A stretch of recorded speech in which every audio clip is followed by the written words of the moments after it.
Okay, what's up guys, it's Game Fan about Games here, and I'm back because it's time for another Drama Scripted Saturday. And I'm basically going to give you my thoughts on Survivor Series and what happened on Raw and a little bit more. I was satisfied with Survivor Series. I liked the main event. I liked that the sole survivor was Dolph Ziggler, and it wasn't, the obvious John Cena. They actually took a turn. They had Big Show turn heel in the middle of the match and punch John Cena in the face and eliminate John Cena, leaving Dolph Ziggler on a 1v3 situation, and Dolph Ziggler pulled it off. But the tools that was used to put Dolph off was too damn high. It took a heel turn, it took 2 ref bumps, it took Triple H getting involved, and it took Sting coming back.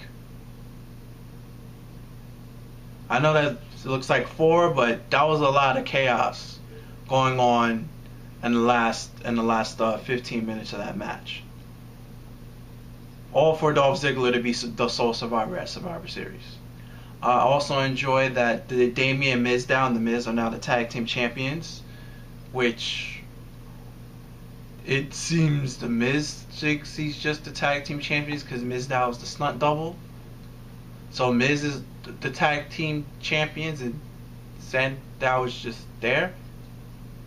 I don't know. It's weird. I think it's probably going to lead up to Mizdow getting fed up because he's obviously the favorite one, and the Miz getting upset, and probably them having a match at WrestleMania. Who knows?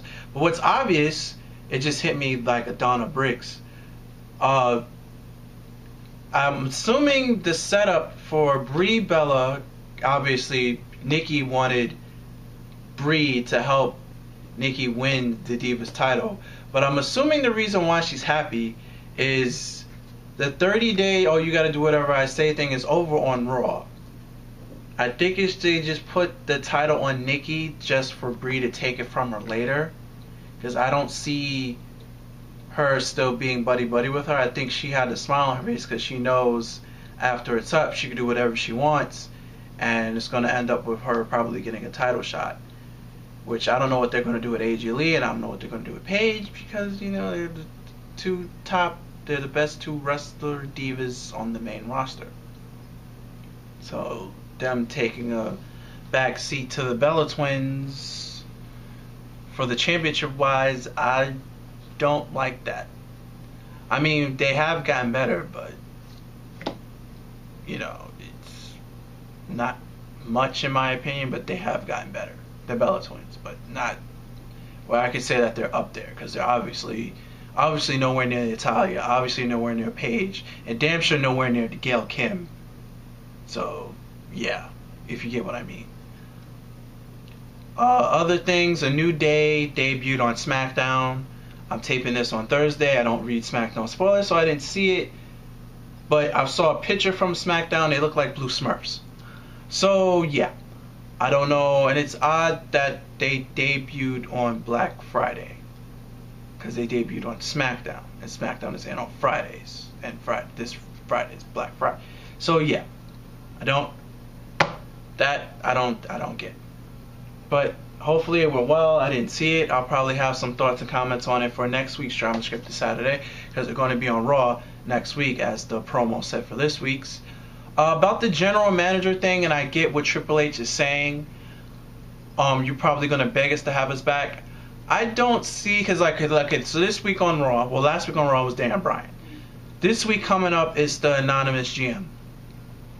It still hasn't made. We don't know if the anonymous GM is just only going to be for next week, or the anonymous GM is just going to be, the GM forever. I think what's going to wind up happening is it's either going to be the anonymous GM that stays the GM, or John Cena is going to get so fed up with all these different GMs coming in and out every single week that he's just going to break down and put the authority back in charge, since John Cena is the only one that has the power to do that. So either he's going to get sick of the anonymous GM, or WWE is just going to keep rotating GMs, and everybody's going to get so frustrated with the rotating GMs that John Cena is just going to put the authority back in power. That's what I feel what's going to happen in the upcoming weeks, and all of that has to happen before the Royal Rumble, because that's when John Cena goes against Brock Lesnar, who they've talked nothing about, and Brock Lesnar has not been on a WWE program since Night of Champions, which I find is a serious problem with that, because he is at the WWE. If you guys have forgotten, yeah, you know, he's the WWE World Heavyweight Champion. Yeah, and he hasn't been on TV since Night of Champions.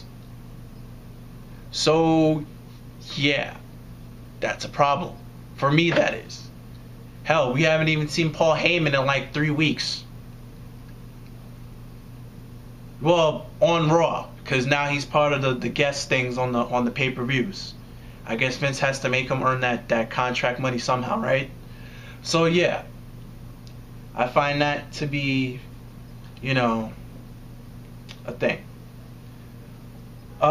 Another thing, on this week's, well, it's not this week's, on this month's Muscle and Fitness magazine, look who's on the cover. It's Triple H and Stephanie. Triple H said even when he loses, he wins. And they basically talk about their relationship, and a lot of their quality time is spent in the gym together. I'm trying to find the picture. I went too far. I'm trying to find the picture real quick.